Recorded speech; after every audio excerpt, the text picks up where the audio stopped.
Selamat pagi siswa-siswi kelas 11. Ketemu lagi dengan pelajaran seni budaya.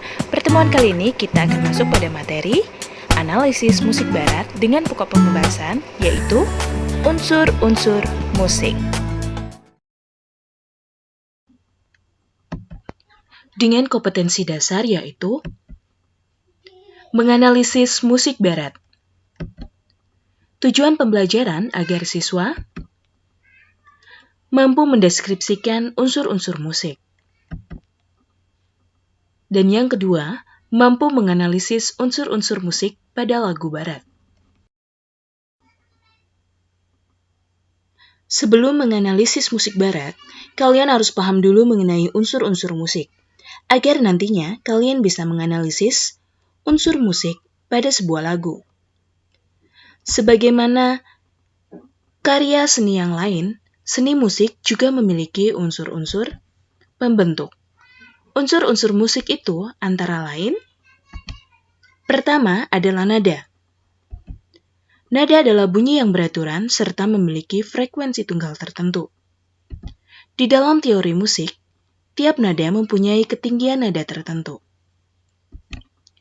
Nada dalam teori musik diatonis barat yaitu nada C, D, E, F, G, A, dan B, serta nada-nada kromatis yaitu cis atau des, kemudian dis atau es, vis, ges, gis, as, dan ais, serta bes.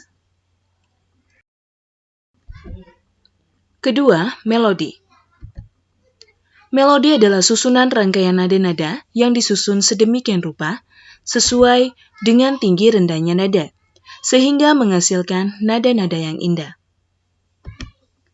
Melodi memiliki 5 arah, yaitu melangkah naik, melompat naik, melangkah turun, melompat turun, dan tetap di tempat. Ketiga, irama atau ritme. Ritme adalah panjang pendek nada dalam melodi lagu.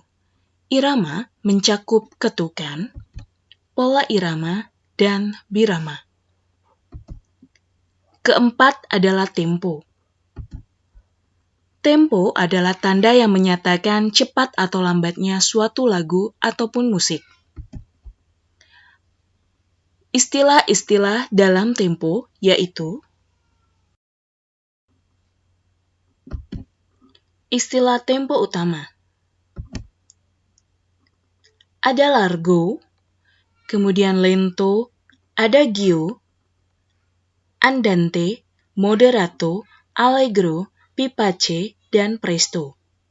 Ya, kalian bisa lihat arti dari masing-masing tempo utama ini di bagian keterangan. Variasi pemakaian tanda tempo. Menggabungkan dua istilah. Biasanya dilakukan dengan dua istilah yang berdekatan, misalnya allegro vivace, yang berarti lebih cepat dari allegro tetapi kurang dari vivace. Lalu yang kedua adalah allegro moderato, yang berarti cukup cepat, sedikit lebih lambat dari allegro. Menambahkan istilah lain. Biasanya dilakukan untuk menambahkan sifat tertentu dari sebuah lagu. Nah, di sini istilah-istilah temponya yaitu ada con amore, con brio, con fiesto, con espressione, con dolore, dan con maestoso. Dengan arti, ya, pada masing-masing tempo itu ada di samping istilah itu sendiri ya. Di situ ada con amore yang berarti dengan penuh cinta dan lain sebagainya. Nah, berikut contoh dari menambahkan istilah lain ya. Contohnya adagio con maestoso yang berarti lambat dengan agung. Ya, adagio itu kan artinya lambat. Lalu con maestoso itu artinya dengan agung. Jadi, berarti lambat dengan agung. Kemudian ada allegro con fiesto, yang berarti cepat dengan meriah. Allegro itu sendiri adalah tempo cepat, sedangkan con fiesto adalah dengan meriah. Ya, itu untuk istilah dari menambahkan istilah lain. Lalu menambahkan akhiran eto, yang berarti agak, atau isimu, yang berarti sangat. Nah, seperti pada gambar di bawah ini, ya, allegro menjadi allegretto, yang artinya agak cepat, jadi temponya agak cepat. Lalu allegro menjadi allegrissimo, ya, yang artinya sangat cepat. Largo, larghetto, yang berarti agak lambat. Kemudian perubahan tempo. Ini masih tentang unsur pada tempo, ya. Untuk perubahan tempo diletakkan pada bagian-bagian tertentu pada lagu. Nah, ini contohnya. Ritnuto, sering disingkat dengan rit. Nah, artinya itu diperlambat. Lalu, accelerando, ya, sering disingkat dengan acel. Artinya itu adalah dipercepat. Lalu ada a tempo atau tempo primo, artinya kembali ke tempo semula. Nah, jadi untuk ritnuto, kemudian accelerando, dan a tempo itu diletakkan pada bagian-bagian tertentu pada lagu. Ya, seperti itu. Selanjutnya adalah unsur musik dinamika. Dinamika itu adalah tanda yang menyatakan keras lembutnya suatu lagu atau musik. Dinamika itu sendiri berfungsi untuk menambah keindahan dalam musik. Istilah dalam dinamika yaitu, ya, ada pada gambar di bawah ini. Ada forte, ada fortissimo, ya. Jadi di situ kalau di dalam notasi musik itu ada huruf F, ya, ada huruf F. Itu berarti tanda dinamika yang dibacanya forte. Nah, artinya apa? Itu adalah dinamika kuat atau dinamika yang dalam bermainnya atau menyanyikannya itu harus keras. Lalu ada istilah lagi ataupun ada tanda FF pada notasi musik, itu dibacanya fortissimo. Nah, artinya itu lebih keras atau lebih kuat dinamikanya daripada forte dan seterusnya. Ya, itu untuk dinamika.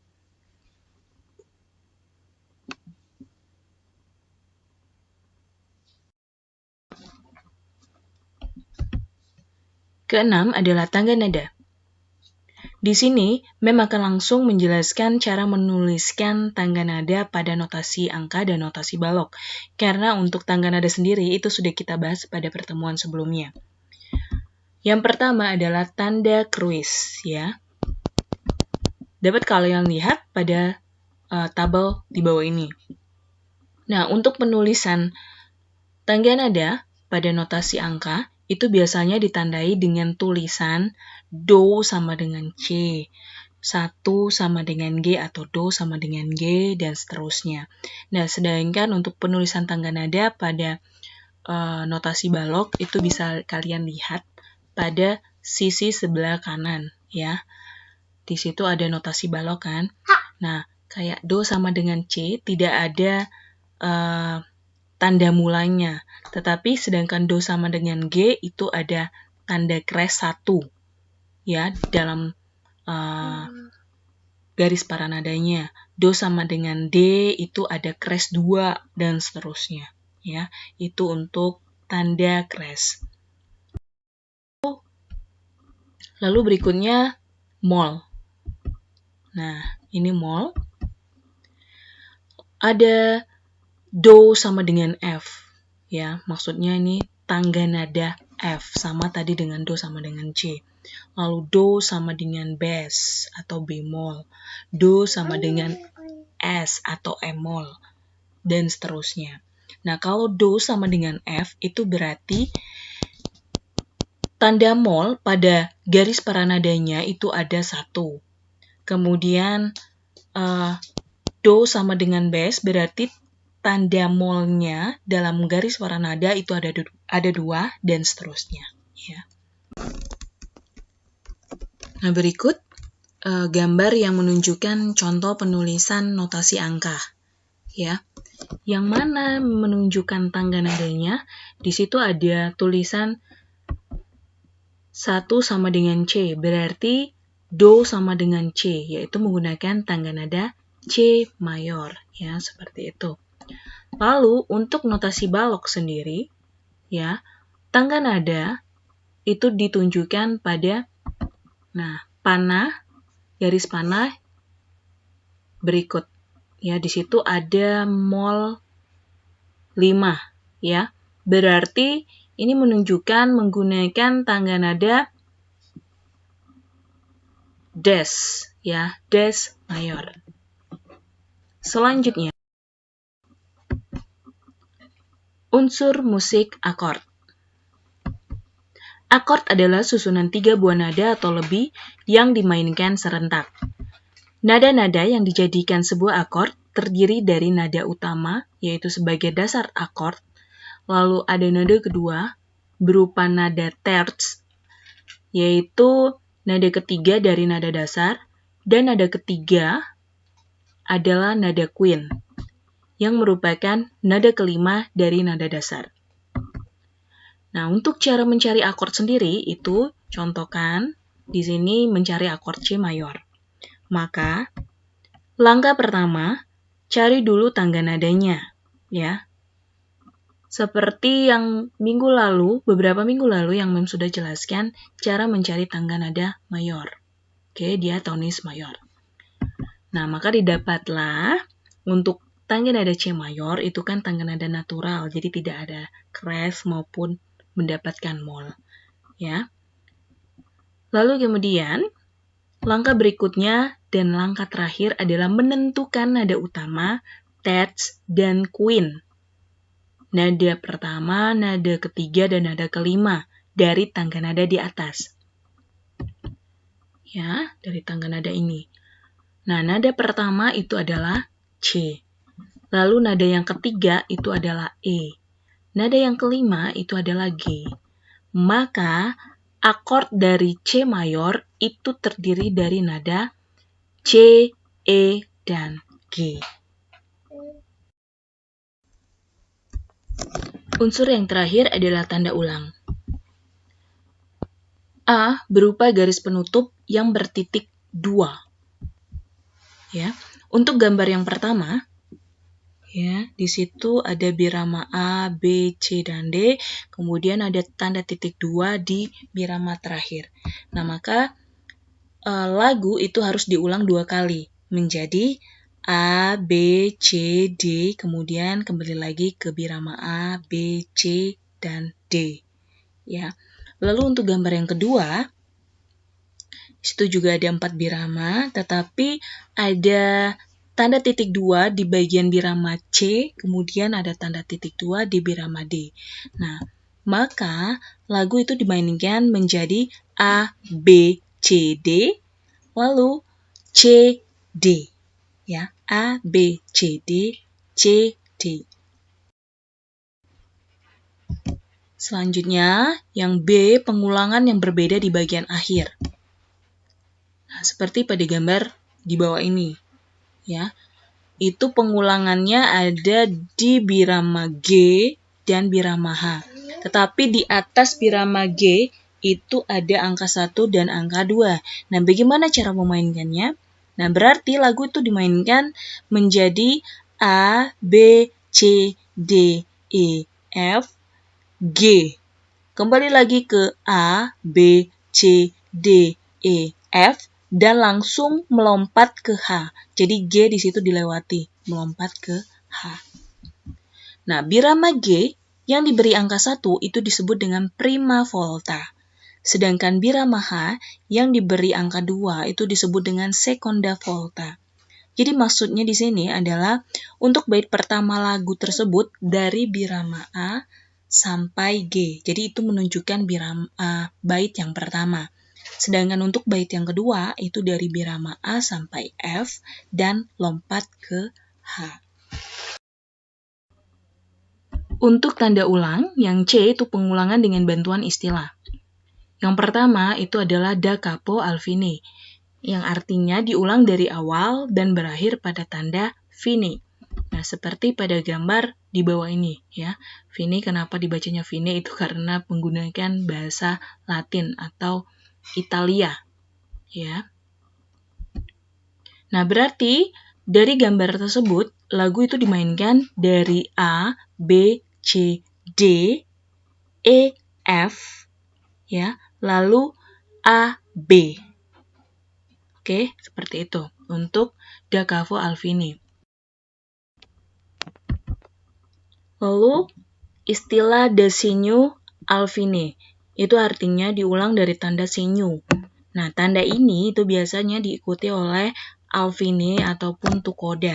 Nah, seperti berikut, di mana pada gambar berikut ini, da segno itu diikuti oleh al fine, ya, da segno al fine. Nah, berarti lagu ini dimainkan dari A, B, C, D, E, F, lalu ke C dan berakhir di D. Oke. Lalu untuk da segno yang diikuti oleh tukoda, ya seperti pada gambar ini, nah maka dimainkan dari A, B, C, D, E, B, C, lalu lompat ke F dan berakhir di G. Ya, itu untuk da segno yang diikuti tukoda. Nah, berdasarkan pada gambar yang memberikan ini, ya. Demikianlah pertemuan kali ini. Selamat belajar, Tuhan memberkati.